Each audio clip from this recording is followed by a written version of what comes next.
जय माँ जगदम्बा। दोस्तों, माँ जगदम्बा की कृपा से आप सब लोग स्वस्थ एवं प्रसन्न होंगे। आइए आज जानते हैं मोहिनी एकादशी का व्रत कब है, इस व्रत को करने के नियम क्या हैं, विधि विधान क्या है, यह सब आज हम इस वीडियो में जानेंगे। आइए शुरू करते हैं मोहिनी एकादशी का व्रत की विधि। हिंदू पंचांग के अनुसार वैशाख माह में शुक्ल पक्ष की एकादशी तिथि को मोहिनी एकादशी का व्रत रखा जाता है। वैसे तो हर महीने में 2 एकादशी होती हैं, एक शुक्ल पक्ष और एक कृष्ण पक्ष में, लेकिन मोहिनी एकादशी का खास महत्व माना जाता है। इस दिन भगवान विष्णु के मोहिनी स्वरूप की पूजा की जाती है। इस व्रत को करने से मनुष्य के सभी कष्ट दूर होते हैं। मान्यता है कि मोहिनी एकादशी का व्रत सभी प्रकार के दुखों का निवारण करने वाला, सब पापों को हरने वाला और व्रतों में उत्तम व्रत है। इस व्रत के प्रभाव से मनुष्य मोह जाल से छुटकारा पाकर विष्णु लोक को प्राप्त होता है। मोहिनी एकादशी के दिन पूजा अर्चना करने से मन को शांति मिलती है और धन, यश और वैभव में वृद्धि होती है। चलिए जानते हैं इसकी तिथि क्या है और कब है। पंचांग के अनुसार वैशाख माह के शुक्ल पक्ष की एकादशी की शुरुआत 30 अप्रैल 2023 को रात 8:28 से हो रहा है। अगले दिन 1 मई 2023 को रात 10:09 पर इस तिथि का समापन होगा। उदया तिथि 1 मई को प्राप्त हो रही है, इसलिए मोहिनी एकादशी का व्रत 1 मई 2023 सोमवार को रखा जाएगा। और मोहिनी एकादशी व्रत का पारण का समय क्या है। मोहिनी एकादशी व्रत के पारण का समय 2 मई को सुबह 5:40 से सुबह 8:19 तक है। ऐसे में इस मुहूर्त में आप व्रत का पारण कर सकते हैं। आइए अब जानते हैं मोहिनी एकादशी की पूजा विधि क्या है। मोहिनी एकादशी के दिन आपको ब्रह्म मुहूर्त में उठकर स्नान करना चाहिए। सबसे पहले आप सुबह उठकर स्नान करें, उसके बाद पीले वस्त्र धारण करें, उसके बाद भगवान विष्णु का स्मरण करें, उनकी पूजा करें। फिर ओम नमो भगवते वासुदेवाय नमः मंत्र का जरूर जाप करें। उसके बाद धूप, दीप, नैवेद्य आदि 16 चीज़ों के साथ व्रत की पूजा करें। रात को दीपदान करें, पीले फूल और फलों को अर्पण करें।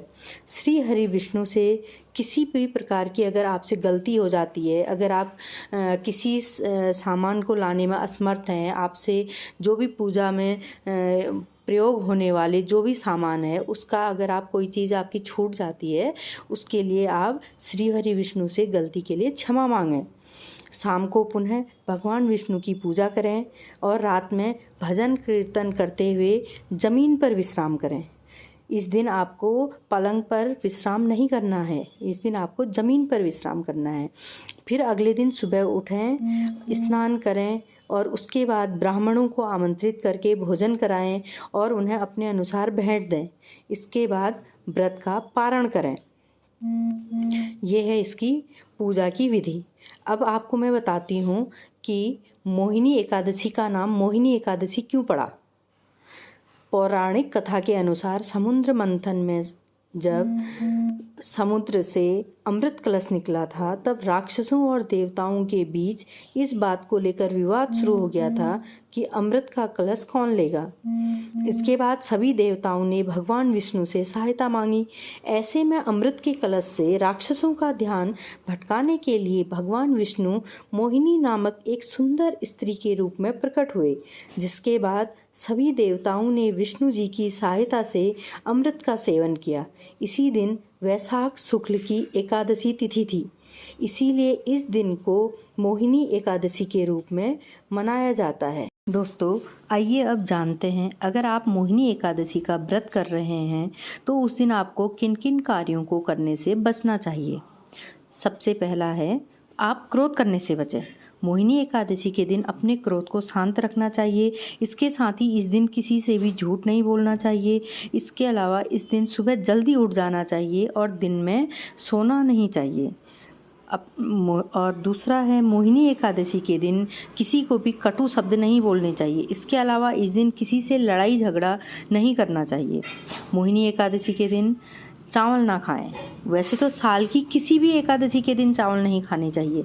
कहा जाता है कि इस दिन चावल खाने से लोग अगले जन्म में रेंगने वाले जीव योनि में जन्म लेते हैं, इसलिए एकादशी के दिन भूलकर भी चावल ना खाएं। अगर कोई व्यक्ति व्रत ले रहा है तो वह 10वीं तिथि से इन सब नियमों का पालन करेगा। व्रत लेने वाले को 10वीं तिथि से सब पालन करना है। 10वीं तिथि को उसे मसूर की दाल, बैगन, टमाटर, मूली, गाजर, इन सब्जियों का भी सेवन नहीं करना है और चावल नहीं खाना है। लेकिन अगर आप व्रत नहीं कर रहे हैं तो आप सिर्फ एकादशी के दिन ही चावल का परित्याग करें। मोहिनी एकादशी की पावन तिथि भगवान विष्णु की आराधना और उनके प्रति समर्पण के भाव को दर्शाती है। ऐसे में इस दिन अपने आचार और व्यवहार से संयम और सात्विक आचरण का पालन करना चाहिए। आइए जानते हैं तो उस दिन करें क्या काम। अगर आपको संभव हो तो इस दिन आप गंगा स्नान करें। मोहिनी एकादशी के दिन दान करें। विवाह संबंधी बाधाओं को दूर करने के लिए एकादशी के दिन केसर, केला या हल्दी का दान करना चाहिए। अगर विवाह संबंधी कोई बाधा है, अगर किसी का विवाह नहीं हो रहा है या विवाह के उपरांत कोई परेशानियां आ रही हैं, पति पत्नी में सामंजस्य नहीं बैठ रहा है, तो उस दिन केसर, केला और हल्दी का दान करें। दोस्तों, आपके मन में एक प्रश्न यह भी होगा कि 1 तारीख के दिन भद्रा है, तो मैं आपको यह बता दूं कि भद्रा का व्रत से कोई प्रभाव नहीं होता है। भद्रा का व्रत में कोई प्रभाव नहीं होता है। भद्रा के दिन सिर्फ कोई अगर किसी मंदिर की स्थापना कर रहे हैं तो ऐसे कार्यों से बचना चाहिए। बाकी पूजा पाठ के दिन भद्रा आती रहती है तो भद्रा का इस पर कोई प्रभाव नहीं पड़ता है। भक्तों, आपको एक बात और बता दूं कि मोहिनी एकादशी व्रत के दिन पशु पक्षियों को खाना और पानी देना चाहिए। इस दिन गरीबों को भोजन कराएं, साथ ही दक्षिणा दें। सबसे महत्वपूर्ण बात जो है, भगवान विष्णु को तुलसी बहुत पसंद है, इसलिए एकादशी के दिन घर में तुलसी का पौधा जरूर लगाना चाहिए।